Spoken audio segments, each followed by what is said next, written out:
ये बात तब की है जब मैं आईकॉम पार्ट 2 में थी। तो मेरी दोस्त एक लड़के से बेहद मोहब्बत करती थी और उसे पसंद भी करती थी। लेकिन जब ये बात मुझे पता चली कि वो किसी लड़के को पसंद करती है तो मैंने उससे बिल्कुल राब्ता ख़त्म कर दिया। तब मुझे लड़के बिल्कुल अच्छे नहीं लगते थे और मेरे भाई भी इस मामले में बहुत सख्त थे। मेरी उस कॉलेज से पढ़ाई मुकम्मल हुई तो हम बिल्कुल अलग हो गए और मेरा राब्ता भी नहीं था उससे। 1 साल के बाद अचानक से वो मेरे घर आई और उसके साथ कोई लड़का भी था। लेकिन मैंने कॉलेज लाइफ में उस लड़के को कभी नहीं देखा था और ना ही उसने कभी मुझे देखा था।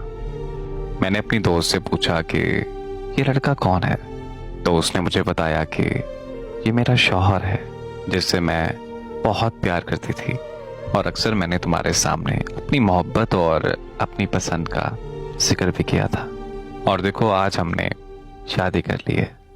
तब मैं उस वक्त ग्रेजुएशन कर रही थी और कॉलेज भी जाती थी। वो दोनों कुछ देर हमारे घर बैठे रहे और फिर उसके बाद चले गए। जाते हुए वो मेरा नंबर ले गई और अपने शौहर के नंबर से मुझसे बात करने लगी। इसी तरह हमारा दोबारा से राब्ता बहाल हो गया।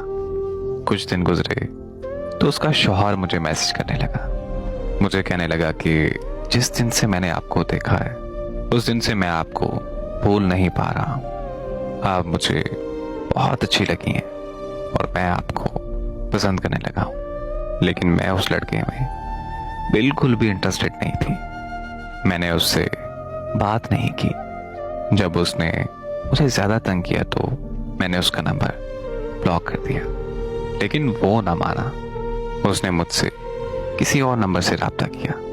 मैंने उसका वो नंबर भी ब्लॉक कर दिया। ऐसे ही वो मैसेज करता रहा और मैं नहीं मानी। फिर अचानक मुझे पता नहीं क्या हुआ और मैंने उसे अनब्लॉक कर दिया और उसने मुझे फिर दोबारा से मैसेज किया और मेरी उससे बात होने लगी। उसने बहुत वादे किए और मुझे यकीन दिलाया कि वो शादी करेगा मुझसे। फिर वो अचानक मुल्क से बाहर चला गया। लेकिन वहाँ जाकर भी वो मुझसे बात करता रहा और मुझे हर बात पर यही कहता था कि मैं वापस आकर तुमसे शादी करूँगा।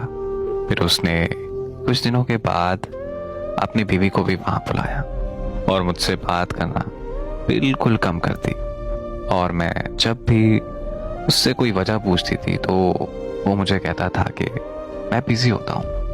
अब 3 साल के बाद वो पाकिस्तान आया। उसने कहा कि मैं आ रहा हूँ, तुम शादी के लिए तैयार रहना, लेकिन पहले तुमने मुझे मिलना है। वो आया तो मैंने उससे कुछ देर बातें की। उसके बाद वो फिर मुझे फोर्स करने लगा कि मुझे मिलना है। लेकिन मैं उसको कहती रही कि मुझे नहीं मिलना है। मैंने उसे कहा कि पहले शादी करो, लेकिन वो मुझे कहता कि शादी मैं बाद में करूँगा, पहले शादी के बाद वाला मुझसे ताल्लुक़ रखो। लेकिन मैं ऐसा हरगिज़ नहीं करना चाहती थी। मुझे बहुत प्यार है उससे, लेकिन ये बात वो नहीं समझ रहा। आज बहुत बेजार हो गई हूँ मैं अपनी ज़िंदगी से।